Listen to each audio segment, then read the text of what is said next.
Hey, what is up? I am Doctor Mike Trubetskov, the mad scientist of metal.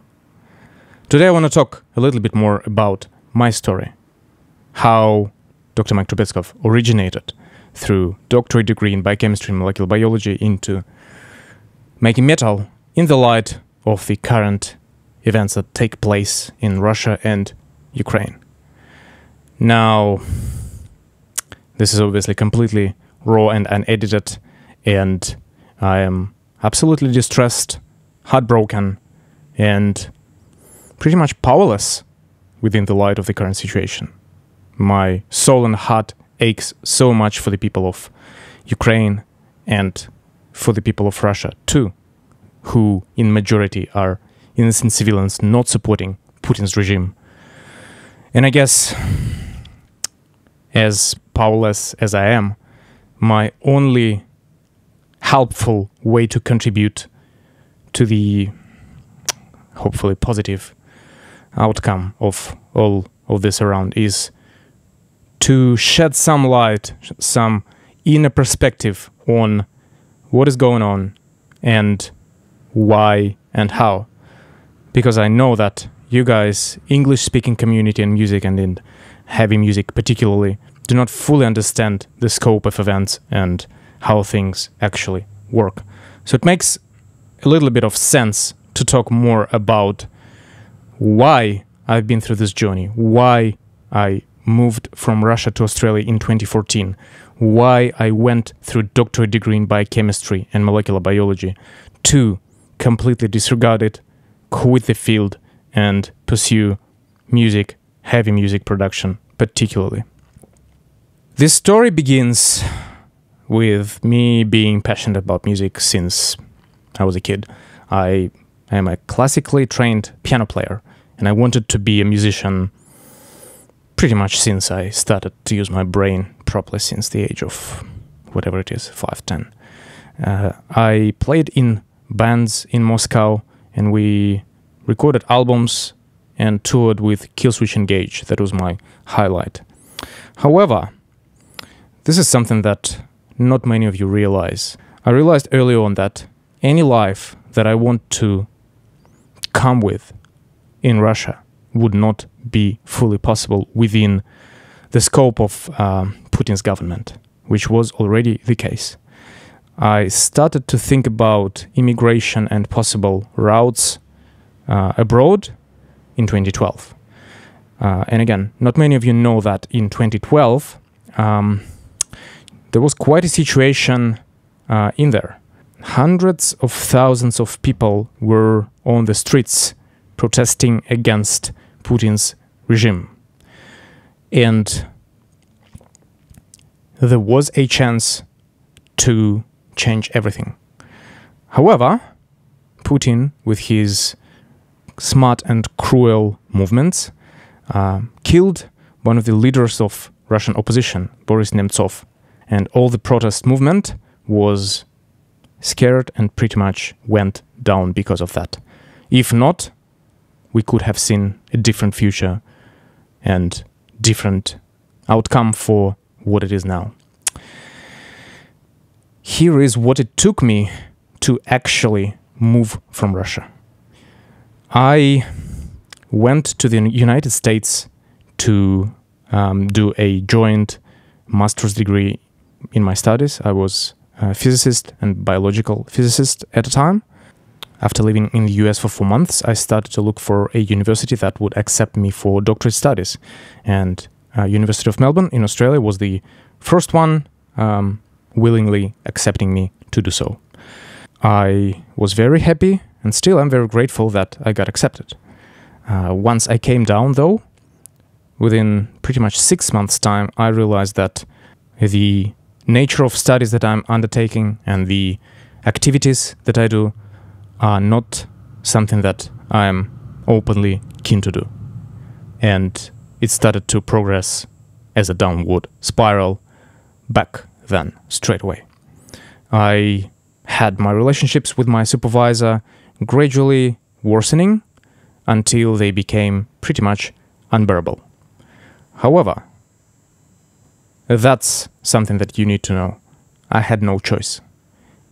if I wanted to stay and if I wanted a life, if I wanted to pursue any sort of career, be it scientific, musical, or any valid career, I had to complete my doctorate.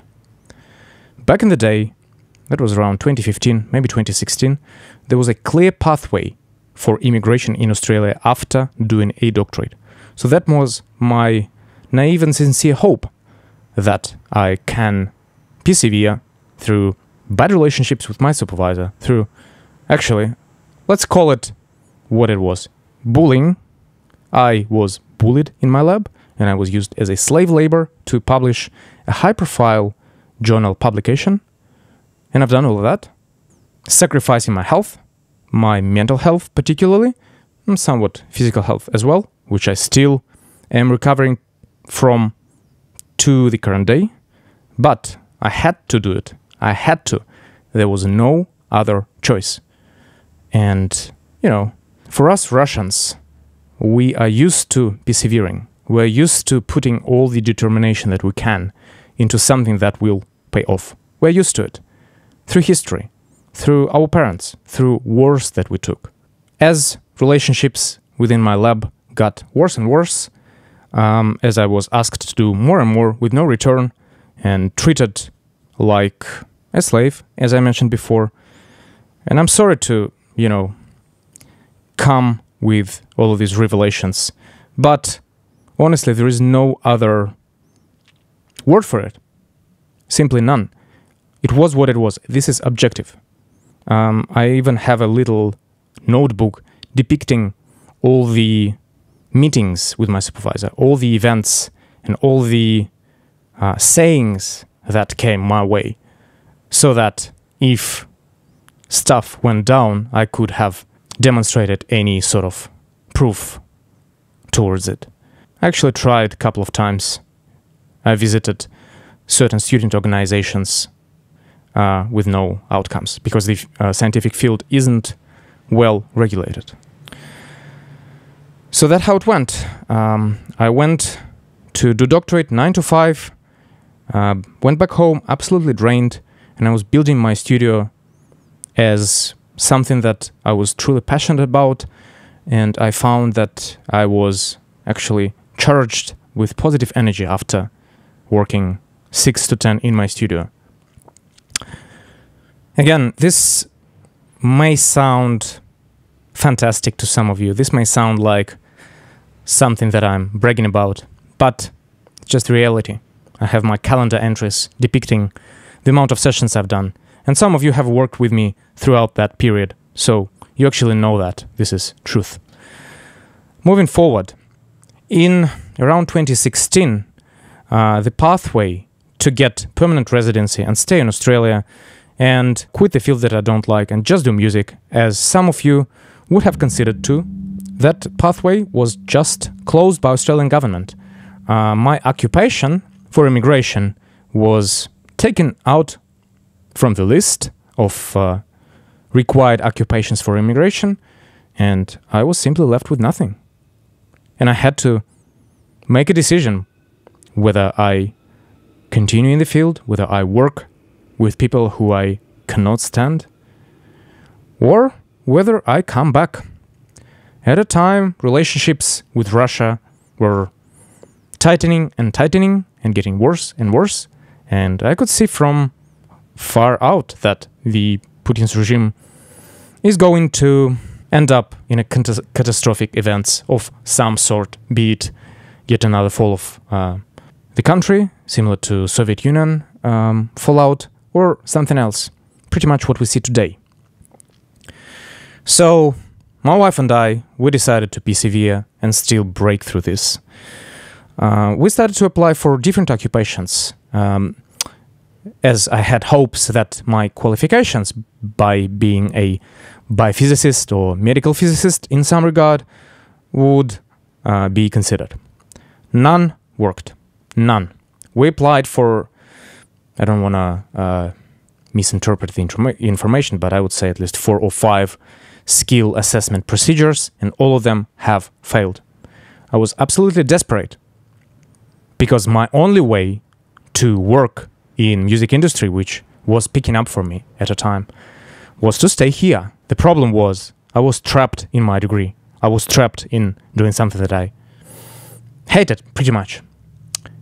I kept trying and pushing while building the studio still and finding clients and making records. And there are a lot of records from that time that are still valid to this day. At some point, I realized that the only way to stay is actually to power through myself, power through doing what I hate, and do work in the field for 1 year. 1 year doesn't seem like a lot to many of you, but for me it was a now or never sort of situation. If I don't pursue my studio, if I don't build it now, I am pretty much failing. That's how it felt. In 2019, I did find a job, a support role in microscopy facility, 4 days a week. And so I had to go back to it, to the vicious cycle of 9 to 5 at a day job and 6 to 10 at my studio. And taking that one more time was almost impossible physically. Yet I did it because, again, I had no other choice. I couldn't go back. In 2020, one of my skill assessments out of a sudden worked, and that was a music director sort of occupation. So apparently Australia has considered me working in music industry as a freelancer for 3 years and granted me a pathway to move. So I did that. However, I had to do my doctorate. I had to finish that. I had to power through horrible relationships with my supervisor, being treated as a slave labor, without any support, without medical insurance, without financial support, with nothing in my pocket, and just the sheer determination to do what I love. Because moving back meant I would never go back to music. So I did that, as grateful as I am for the results that came through, and as grateful as I am to be here now in Australia with permanent residency, doing music full-time for my incredible clients. As much my soul hurts for what is happening with Ukraine, for people who are dying for no bloody reason, and with people of Russia who cannot stand up against Putin, who are getting arrested on the streets for protests, and who cannot realize themselves without going through 5 years, in my case, of extreme challenges. I felt for a few times within those years that I'm going to die. This is not an exaggeration. That was my sincere feeling. If I pushed a bit more, I would have snapped. I was close. I'm really glad that I persevered.